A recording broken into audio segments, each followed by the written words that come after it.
കഴിഞ്ഞ ലോക്സഭാ തെരഞ്ഞെടുപ്പിൽ ബി.ജെ.പി വലിയ വിജയം പ്രതീക്ഷിച്ചാണ് മുന്നോട്ട് പോയത്. പക്ഷേ 240-ൽ ഒതുങ്ങുന്ന ഒരു സാഹചര്യമുണ്ടായി. ഇപ്പോൾ പി.ഡി.പിയും അതോടൊപ്പം തന്നെ ജെ.ഡി.യുവും തമ്മിലുള്ള സഖ്യവുമായി ബന്ധപ്പെട്ടാണ് ഇപ്പോൾ ബി.ജെ.പി മുന്നോട്ട് പോകുന്നത്.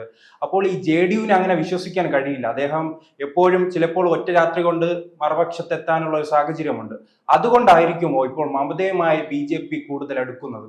ഒന്ന് ജെ ഡി യുവിന് അപ്പുറത്ത് മറ്റുള്ളവർ വിശ്വസിക്കുന്നു, ഇന്ത്യ സഖ്യം വിശ്വസിക്കുന്നില്ലെന്നുള്ള വേറൊരു ഫാക്ടർ. ഇനി എങ്ങോട്ട് വന്നാലും അവർ ഏത് രീതിയിൽ കൈകാര്യം ചെയ്യുന്നു എന്ന് കണ്ടു തന്നെ അറിയാം.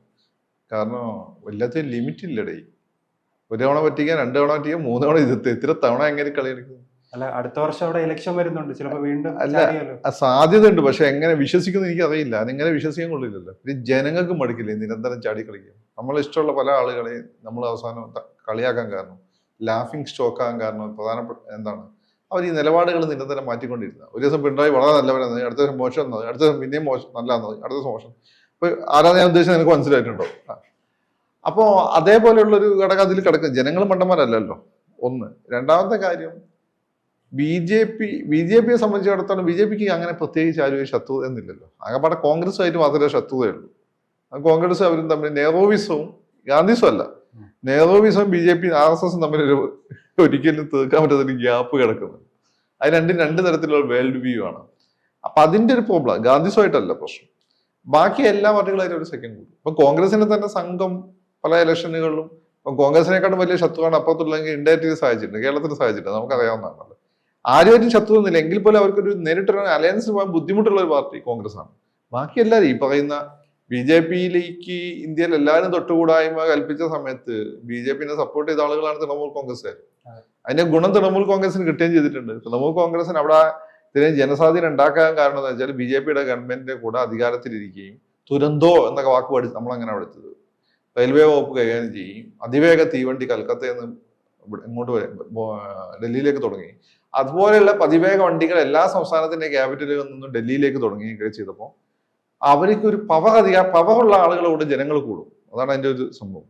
പണമുള്ള ആളുകളോട് ജനങ്ങൾ കൂടും. നീ കേട്ടിട്ടുണ്ട് കേരളത്തില് വലിയ പണക്കാരായ ഒരുപാട് ആളുകളെ പറ്റി പറയുമ്പോൾ തന്നെ നമ്മളൊക്കെ സാറിനെ വിളിക്കുള്ളൂ. അതുപോലെ ഒരുപാട് അധികാരമുള്ള ആളുകൾ, അവരൊക്കെ നമ്മൾ സാറിനെ വിളിക്കാറുള്ളൂ. അപ്പൊ അതൊരു പ്രത്യേകതയാണ്. അപ്പം അന്ന് കോൺഗ്രസിൽ നിന്ന് മാറി ഒരു പാർട്ടിയായി തുടങ്ങിയ സമയത്ത് തൃണമൂലിനെ രക്ഷപ്പെടുത്തിയ ബി ജെ പി ആയിട്ടുള്ള അലയൻസ് ആണ്. അപ്പൊ ഈ രണ്ട് കൂട്ടർക്ക് ഈ അലയൻസ് പുതുങ്ങിയെന്നല്ല. പിന്നെ ബി ജെ പിയെ സംബന്ധിച്ച് ഇപ്പൊ അതിന്റെ തന്ത്രജ്ഞര് പ്രധാനമായിട്ടും അമിത്ഷാ, മോഡി ഇവരൊക്കെയാണല്ലോ. പിന്നെ RSS ആണ്, എല്ലാ കാലത്തെയും തന്ത്രജ്ഞ RSS ആണ്. അപ്പൊ അവര് ഏതെങ്കിലും കാരണവശാൽ ഇവരാരെങ്കിലും പിണങ്ങുന്ന ഒരവസ്ഥ വന്നാൽ ഒരു പ്ലാൻ ബി ഉണ്ടാവില്ല. ആ പ്ലാൻ ബി അത്. പിന്നെ മാത്രമല്ല, ബംഗാളിൽ ഒരുപാട് വികസനം എത്തേണ്ടതുണ്ട്. അപ്പൊ മോഡി ഗവൺമെന്റിന്റെ ഒരു പ്രഖ്യാപിത ലക്ഷ്യം എന്ന് വെച്ചാൽ എല്ലാ സ്ഥലങ്ങളും വികസനം എത്തിക്കുക എന്നുള്ളത്. അതുകൊണ്ടാണ് നമ്മൾ നോർത്ത് ഈസ്റ്റിലും എല്ലാ സ്ഥലത്തും വികസനം പല രീതിയിൽ ടൈം എടുക്കും. അമിത്ഷാ ഒരിക്കൽ പറഞ്ഞ പോലെ 25 വർഷമെങ്കിലും എടുക്കും നമുക്ക് കേരളത്തിലുള്ളതിന്റെ 10-1 വികസനം ഉത്തരേന്ത്യയിലൊക്കെ പല ഭാഗങ്ങളും എത്തിക്കാൻ. പക്ഷെ എന്തെങ്കിലും തുടങ്ങണ്ടേ? അതോടൊപ്പം തന്നെ ജെ.ഡി.യുവിനേക്കാൾ എംപിമാർ തൃണമൂൽ കോൺഗ്രസിന്റെ കൈവശമുണ്ട്. അവർക്ക് ലോക്സഭയിൽ 28-ഉം രാജ്യസഭയിൽ 12 ഉണ്ട്. ഒരു പ്രോബ്ലം എന്താന്ന് വെച്ചാല് CPM-ഉം കോൺഗ്രസും കൂടി ലോക്സഭാ ഇലക്ഷൻ വരുമ്പോൾ കേരളത്തിൽ രണ്ടായി മത്സരിക്കുന്ന ഒരു അവസ്ഥാവിശേഷം. ബംഗാളില് പ്രധാനപ്പെട്ട പ്രതിപക്ഷ പാർട്ടി ആരാണ്? BJP ആണ്. ഭരണകക്ഷി ആരാണ്? തൃണമൂലാണ്. അപ്പൊ ഇവരെന്തും പറഞ്ഞുകൊണ്ട് അവിടെ എതിര് മത്സരിക്കും. അങ്ങനെ ഒരു പ്രോബ്ലം, ഒരു രാഷ്ട്രീയമായ പ്രോബ്ലം ഉണ്ട്. പിന്നെ ഇങ്ങനെ ഇവരാരെങ്കിലും വഴുതി മാറുന്ന സമയത്ത് ഒരുപക്ഷെ പുറത്ത് നിന്ന് സപ്പോർട്ട് കൊടുത്ത് രാജ്യത്തിന് സ്ഥിരത വേണം, ഡെവലപ്മെന്റ് വേണം, ബംഗാളിലേക്ക് വികസനം കൊണ്ടുവരണം, അതിനുവേണ്ടി ഞങ്ങൾ സപ്പോർട്ട് ചെയ്യുന്നു എന്ന് പറഞ്ഞ് താത്വികമായ ഒരു അടിത്തറ ഉണ്ടാക്കാനുള്ളൊരു ശ്രമം അത്രേ ഉണ്ടാവുള്ളൂ. അത് നിരന്തരമായ ശത്രുതയിൽ നിന്നാൽ പിന്നെ ഒരു അടുത്ത അവസാനം പോയി കെട്ടിപ്പിടിക്കുന്ന ആളുകൾ സംശയിക്കും. അപ്പൊ അതില്ലാതാക്കാൻ വേണ്ടിയിട്ടുള്ളൊരു ശ്രമം. മാത്രമല്ല BJP ഗവൺമെന്റിനെ സംബന്ധിച്ചിടത്തോളം അവർക്ക് സംസ്ഥാനങ്ങളോട് ഇവരൊന്നും പറയുന്ന രീതിയിൽ ഒരു ചിറ്റമ്പ നയം ഉണ്ടെന്ന് എനിക്ക് തോന്നിയിട്ടില്ല. കാരണം അവർക്ക് എല്ലാ സ്ഥലത്തും വികസനങ്ങൾ എത്തിക്കും. അതാണ് അത്രയേ ഉള്ളൂ. രാജ്യത്തെ ഡെവലപ്പ് ചെയ്യണമെന്നുള്ള അജണ്ടയുണ്ട്. അത് പലപ്പോഴും പ്രൈവറ്റ് സെക്ടറിലൂടെ ഒക്കെ ആയിരിക്കും അവർ ചെയ്യാൻ ഉദ്ദേശിക്കുന്നത്. അങ്ങനെ അജണ്ടയുണ്ട്. അപ്പൊ അതിന്റെ ഭാഗം ഏറ്റവും കൂടുതൽ ദാരിദ്ര്യമുള്ള സ്ഥലം ഇന്ത്യയിൽ 1 ഗുജറാത്തും 2 ബംഗാളുമാണ്. ഗുജറാത്തിൽ അവർ പതുക്കെ പൊക്കി കൊണ്ടുവരുന്നുണ്ട്. ബംഗാൾ ഇനിയും ടൈം എടുക്കും. അപ്പൊ അതിന് ഫണ്ട് അങ്ങോട്ട് ചെല്ലേണ്ടതായിട്ടുണ്ട്. മാത്രമല്ല, ഒരു സംസ്ഥാനവും കേന്ദ്രവും തമ്മിൽ പരസ്പരം അടിച്ചുകൊണ്ടിരുന്നാൽ പലപ്പോഴും എന്ത് ചെയ്യും, അത് ഫണ്ട് വേണ്ട വിധത്തിൽ നീങ്ങാതിരിക്കുകയോ ഫണ്ട് വേണ്ട വിനിയോഗിക്കാതെ വിടുകയോ പല മേഖലകളും അവികസിതമായി തുടരുകയും പലപ്പോഴും അത് രാജ്യസുരക്ഷയ്ക്ക് തന്നെ നെഗറ്റീവായി മാറും. ആ രീതിയിൽ പോയിരുന്നു ബംഗാളിലെ അവസ്ഥ. അപ്പൊ അത് ഒരു രാജ്യത്തോട് സ്നേഹമുള്ള ഒരു സ്റ്റേറ്റ് പാർട്ടി, ഒരു സെൻട്രൽ പാർട്ടിയും അത് ഒരിക്കലും അംഗീകരിക്കില്ല. അതാണ് അതിന്റെ പ്രധാനപ്പെട്ട കാരണം. അങ്ങനെ തൃണമൂൽ കോൺഗ്രസ് അങ്ങനെ BJP-യുമായി സഖ്യമല്ല പുറത്തുനിന്ന് പിന്തുണയ്ക്കുകയാണെങ്കിൽ ഇന്ത്യ സഖ്യത്തിന്റെ ഭാവി എന്തായിരിക്കും? ഇന്ത്യ സഖ്യത്തിൽ പ്രത്യേക ഭാവിയൊന്നും ഇല്ലാതെ പണ്ടേ പറഞ്ഞുകൊണ്ടിരിക്കുന്ന ആളല്ലേ. അതൊരു അവിയൽ സഖ്യമല്ലേ. അത് ഓരോരുത്തരുന്നപ്പോൾ നമ്മളെ അവിയൽ കഴിക്കുമ്പോൾ എന്താണ്, എനിക്ക് ക്യാരറ്റ് ഇഷ്ടം, ഞാൻ ആദ്യം ക്യാരറ്റ് എടുത്ത് കഴിക്കും. അല്ലെങ്കിൽ ചില സാധനം ഞാൻ കഴിക്കാറില്ല, നിനക്ക് വേറെ എന്തെങ്കിലും കഴിക്കും ഇഷ്ടം, നീ അതെടുത്ത് കഴിക്കാം. അത്രയുള്ള അതിന്റെ കാര്യം. അതൊരു തട്ടിക്കൂട്ട് സാധനമാണ്. അത് എല്ലാ സമയത്തുണ്ട്. ആദ്യം അതിന്റെ തേർഡ് ഐക്യ മുന്നണി എന്ന് അതിൽ BJP ഉണ്ടായിരുന്നു. BJP ഉണ്ടായത് തന്നെ പുറത്തുണ്ടായിരുന്നു അതിന്റെ സപ്പോർട്ട്. അന്ന് കോൺഗ്രസ് ആയിരുന്നു മുഖ്യ ശത്രു. ഇപ്പം BJP ആയ സമയത്ത് BJP സ്ഥാനത്തേക്ക് കോൺഗ്രസ് വന്നു. കോൺഗ്രസ് പ്രധാനപ്പെട്ട കക്ഷിയായി മാറുന്നു. സഖ്യം ഉണ്ടായി. അവർക്ക് ഓരോരുത്തരും പരസ്പരം വിരുദ്ധമായ ഇൻട്രസ്റ്റ് ഉണ്ട്. കേരളത്തിൽ നോക്കൂ, കോൺഗ്രസ് VD സതീശന്റെ ഏറ്റവും വലിയ ശത്രു പിണറായി വിജയനല്ലേ പൊളിറ്റിക്കലി. അപ്പോൾ ഇവരെല്ലാം തന്നെ സ്വന്തം താല്പര്യങ്ങൾക്ക് പുറത്തൊരു താല്പര്യം ഇവർക്ക് ആർക്കും ഇല്ല. പിന്നെ ഇവരുടെ കൈകളൊന്നും അത്ര ശുദ്ധമല്ല. ഈ തമ്മിൽ ഭേദപ്പെട്ട പാർട്ടി CPM കുറച്ചും കൂടി. ബാക്കി എല്ലാത്തിനും അഴിമതി കണ്ടുപിടിച്ചാണ് ഈ തമിഴ്നാട്ടിലെ പാർട്ടികൾ, ജഗൻമോഹൻ റെഡ്ഡി ഇവരൊക്കെ തന്നെയാണ്. അപ്പൊ ഇവരൊക്കെ തന്നെ തൽക്കാലം മോഡിയോടൊന്ന് വിലപേശാനും പിന്നെ അവർക്കൊരു പൊളിറ്റിക്കലായ അസ്തിത്വം വേണം എന്നുള്ളത് കൊണ്ട് ഒരു വലിയൊരു പ്ലാറ്റ്ഫോമിന്റെ ഭാഗമായി നിൽക്കുന്നു എന്നേ ഉള്ളൂ. അല്ലാതെ വേറെ കാര്യമൊന്നുമില്ല അതിൽ. അതിപ്പം ചില കമ്പനികൾ, കാർ കമ്പനികൾ കണ്ടില്ല, അവർ 1-2 കമ്പനികൾ ഓൺ ചെയ്തിട്ടാണ്. കിയ, പിന്നെ ഹുണ്ടായി, അതുപോലെ ലെക്സസ്, ടയോട്ട തന്നെ മാരുതിയായിട്ട് ടൈപ്പ് ഉണ്ട്. അപ്പൊ ഇതെന്തുകൊണ്ട് വെച്ചാൽ അവരുടെ എക്സിസ്റ്റൻസ് ഉറപ്പ് വരുത്താൻ വേണ്ടിയിട്ട്.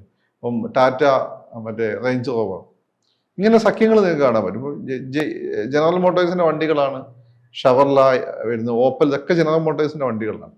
അതൊന്ന് ക്ഷീണിച്ചാൽ മറ്റേതിൽ നിന്നുള്ള ലാഭത്തിലൂടെ അപ്പോൾ ലാഭം കിട്ടിക്കൊണ്ടിരിക്കണം എന്നുള്ളതാണ്. അല്ല, അപ്പോൾ ഒക്കെ പറയുന്ന ഒരു പ്രയോജനമില്ല എന്നാണ് ഈ സഖ്യം കൊണ്ട്. പക്ഷേ ഇന്ത്യ സഖ്യത്തിന് സ്വാധീനമുള്ള വലിയ സ്ഥലങ്ങളാണ് ഇനി ഇലക്ഷൻ വരുന്നത്. ബീഹാറിൽ വരുന്നുണ്ട്, അതോടൊപ്പം തന്നെ ഉത്തർപ്രദേശിൽ വരുന്നുണ്ട്. അവിടെയെല്ലാം ഇന്ത്യ സഖ്യത്തിന് വലിയ മുന്നേറ്റം ഉണ്ടാക്കാൻ കഴിഞ്ഞ ഇടങ്ങളാണ്. പ്രത്യേകിച്ച് ഉത്തർപ്രദേശിലെല്ലാം സഖ്യം ഇപ്പോൾ നല്ല ശക്തിയോടെ തന്നെ വന്നിട്ടുണ്ടല്ലോ. 37 സീറ്റ് എന്തോ നേടിയിട്ടുണ്ട്. അപ്പൊ അവിടെ നിന്ന് ഒരു പുരോഗമനം ഉണ്ടാക്കാൻ കഴിഞ്ഞിട്ടില്ല. അത് എങ്ങനെ ഉണ്ടാക്കാൻ പറ്റും? വിമാനെല്ലാം കൂടി ഒരുമിച്ച് മത്സരിച്ചിട്ട് അവിടെ യോഗി തോൽപ്പിച്ച് ഓടിച്ചു വിട്ടതാണ്. അല്ല, ലോക്സഭാ തെരഞ്ഞെടുപ്പ് RSS പണിയെടുത്താല്, അമിത്ഷാക്കിട്ട് പണിയെടുത്താല്. അമിത്ഷാ കുറെ പുതിയ പയ്യൻ, രാജീവിനെ പോലുള്ള ആള്, കൊള്ളാവുന്ന ആളുകളായി. രാജീവൊക്കെ കൊള്ളാവുന്ന ആളാണ് ആ കൂട്ടത്തിൽ. കൊള്ളാത്ത ആളുകൾക്കൊക്കെ സീറ്റ് കൊടുത്തിരുന്നു. കാരണം അവിടെ ഒരു അധികാര വടംവലി ചെറുതായിട്ടുണ്ട്. മോഡിക്ക് ശേഷം ആര് എന്നുള്ളൊരു ചോദ്യമുണ്ട്. അപ്പൊ അതിന്റെ ഭാഗമായിട്ട് അമിത്ഷാ ഒന്ന് പിടിമൊക്കെ നോക്കിയെന്നാണ് ഞാൻ മനസ്സിലാക്കിയത്. ഞാൻ ആഗ്ര, എനിക്ക് സുഹൃത്തുക്കളുണ്ട്, അവരോട് ഞാൻ ചോദിച്ചു എങ്ങനെ ആഗ്രയിലൊക്കെ എന്താ സംഭവിച്ചത്. സവർണൊന്നും വോട്ട് ചെയ്യാൻ പോയിട്ടില്ല അവരുടെ മേഖലയിൽ. സവർണരെന്ന് ബേസിക്കലി RSSകാരാണ്. അപ്പൊ അങ്ങനെയാണ് തോറ്റത്. RSS വേണ്ടെന്ന് വിചാരിച്ചിട്ടാ. അതുപോലെ തോറ്റ വേറെ സ്ഥലമാണ് മഹാരാഷ്ട്ര. RSS വേണമെന്ന് വിചാരിച്ചത് തൂത്തുവാരി. അത്രേ ഉള്ള അതിന്റെ ഒരു കാര്യം. പിന്നെ ബീഹാറിൽ വലിയ തിരിച്ചടി ഒന്നും വന്നിട്ടില്ല. മാത്രമല്ല ബീഹാറിൽ BJP നിരന്തരം ശക്തിപ്പെട്ടുകൊണ്ടിരിക്കുന്ന ഒരു പാർട്ടിയാണ്. ഹിന്ദുത്വ വികാരം കൂടുതലുള്ള ഒരു സ്ഥലമാണ്. അവിടെ ഒരു ക്രെഡിബിൾ ഓൾട്ടർനേറ്റീവ് ആയിട്ട് ആരും ഉണ്ടായി വരുന്നവരെ. അവിടെ ലാലു പ്രസാദ് യാദവിന്റെ തട്ടകമല്ല, അവിടെ ഹിന്ദുത്വം. അല്ല, ഹിന്ദുത്വം സ്ട്രോങ് ആണ് അവിടെ. ഈ ജാതി പറയുന്നവന്റെ ഉള്ളിൽ ഹിന്ദു എന്നുള്ളൊരു വികാരം ഉണ്ടല്ലോ, അത് RSS കത്തിച്ചു വിടുന്നുണ്ട്. ഇപ്പൊ കേരളത്തിൽ മാത്രമാണ് RSS, തമിഴ്നാട്ടിൽ മാത്രമാണ് RSSകാരുടെ പുച്ഛമൊക്കെ ഉള്ളൂ.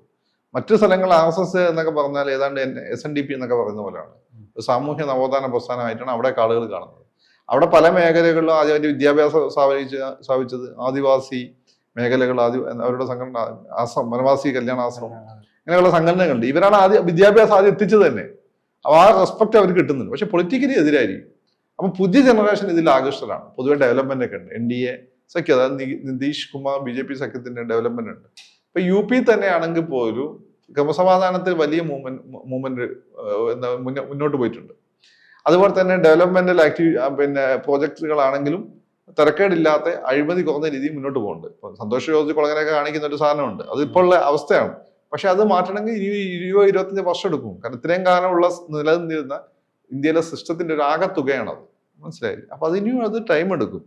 എങ്കിൽ പോലും അവിടെയൊക്കെ മാറ്റമുണ്ട്. ജനങ്ങൾ പൊതുവെ അവിടെ BJP ആണെന്ന് എനിക്ക് തോന്നുന്നു. അല്ലാതെ മാറി ചിന്തിക്കാൻ ഒരു ക്രെഡിബിൾ ഓൾട്ടർനേറ്റീവ് വരികയാണെങ്കിൽ ഇനി ഉള്ള ജനറേഷനെ സംബന്ധിച്ചിടത്തോളം അരവിന്ദ് കെജ്രിവാളിനെ പോലുള്ള പാർട്ടിയൊക്കെ വരണം. അതിപ്പോ അവിടെ ക്ലച്ച് പിടിക്കാൻ എനിക്ക് തോന്നുന്നില്ല അടുത്ത കാലത്തൊന്നും. ഡൽഹിയിൽ എങ്ങനെയാണ് അവസ്ഥ? ഡൽഹിയിൽ അരവിന്ദ് കെജ്രിവാൾ ജയിക്കുന്ന സാധ്യത. അങ്ങനെ ഡെലിവർ ചെയ്യുന്നുണ്ട്. ഇപ്പൊ ഇന്ത്യയിൽ ഒരു പ്രത്യേകത നോക്കിയാൽ മതി. ഡെലിവർ ചെയ്യുന്ന ആളുകളെല്ലാം ജയിക്കുന്നുണ്ട്. പിണറായി വിജയൻ ജയിക്കുന്നുണ്ട്, അരവിന്ദ് കെജ്രിവാൾ ജയിക്കുന്നുണ്ട്, മോഡി ജയിക്കുന്നുണ്ട്, ഫഡ്നാവിസ് ജയിക്കുന്നുണ്ട്, ഇങ്ങനെ യോഗി ജയിക്കുന്നുണ്ട്, നികേഷ് കുമാർ ജയിക്കുന്നുണ്ട്. ഡെലിവർ ചെയ്യുന്നവരെല്ലാം ജയിക്കുന്നുണ്ട്. അപ്പൊ അതൊരു പോസിറ്റീവ് സൈനാണ്. കൂടുതൽ വാർത്തകളും വിശേഷങ്ങളും നിങ്ങളിലേക്ക് എത്താൻ ABC മലയാളം സബ്സ്ക്രൈബ് ചെയ്യുക, ബെൽ ബട്ടണും അമർത്തുക.